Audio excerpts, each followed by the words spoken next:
Miss Mangongi pour le bien-être.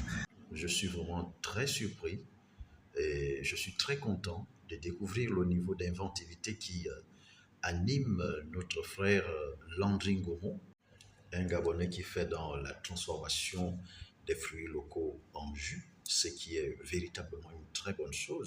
Vous l'entendez, mais vous ne l'écoutez pas.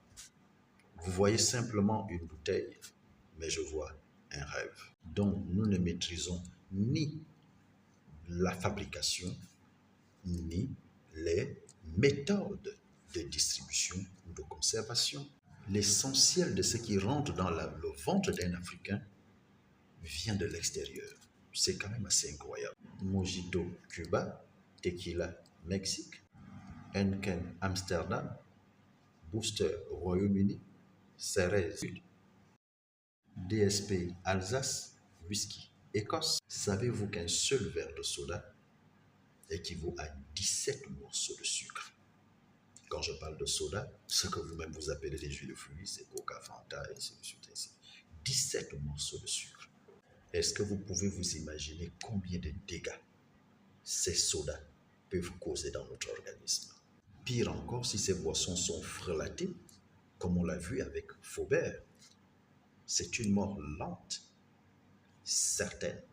Voilà un jeune Gabonais qui se sert des fruits de son entourage pour fabriquer des jus de fruits naturels, sans colorant, sans effet secondaire. Regardez le jus qu'il vient de créer. Il s'agit du jus qu'il appelle Miss Mangongi, un jus fait à base des fruits de l'iboga, qui est reconnu mondialement pour ses vertus thérapeutiques.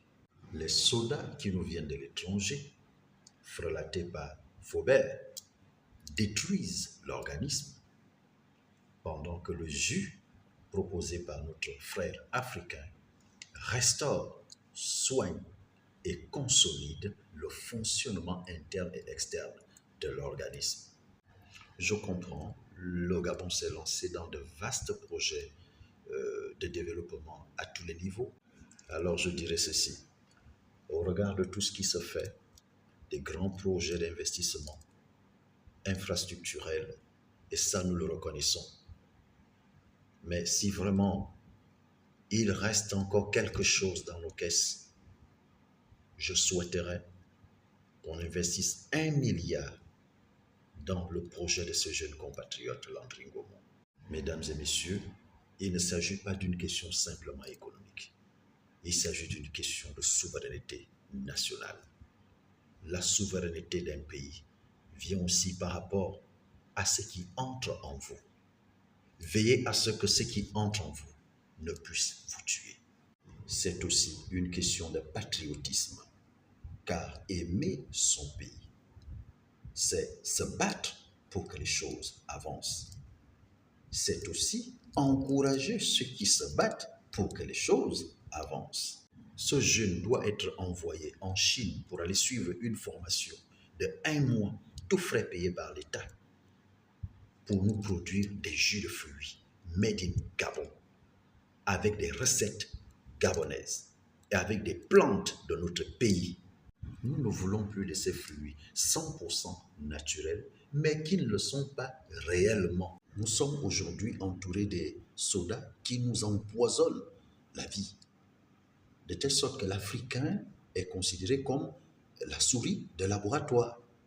Le goûter de l'enfant est un soda. Au travail, c'est le soda. Pendant les fêtes, c'est le soda. Au bar, c'est le soda. Aujourd'hui, on se retrouve avec le diabète infantile. Même les enfants ont déjà le diabète parce que nos boissons ne sont pas contrôlées.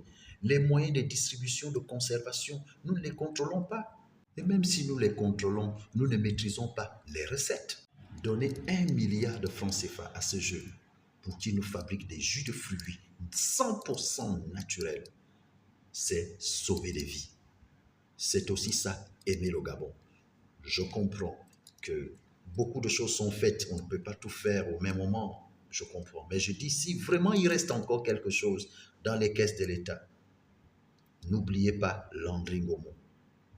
Et j'ai appris, j'ai regardé ces vidéos, il ne transforme pas que l'iboga en jus, Il le fait aussi pour les fruits de la passion. Il fabrique aussi des liqueurs et autres. Tout cela 100% naturel avec les produits du Gabon.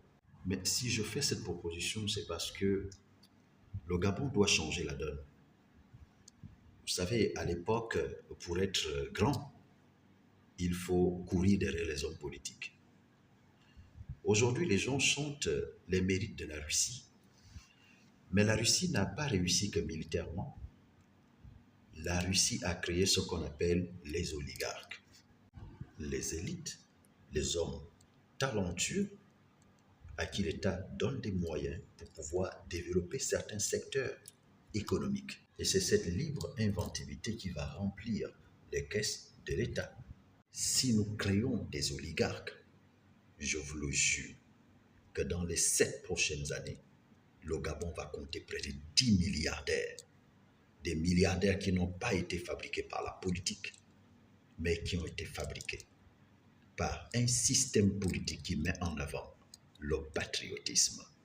Alors, encourageons et finançons les projets de ces jeunes Gabonais talentueux qui ont déjà fait leur preuve.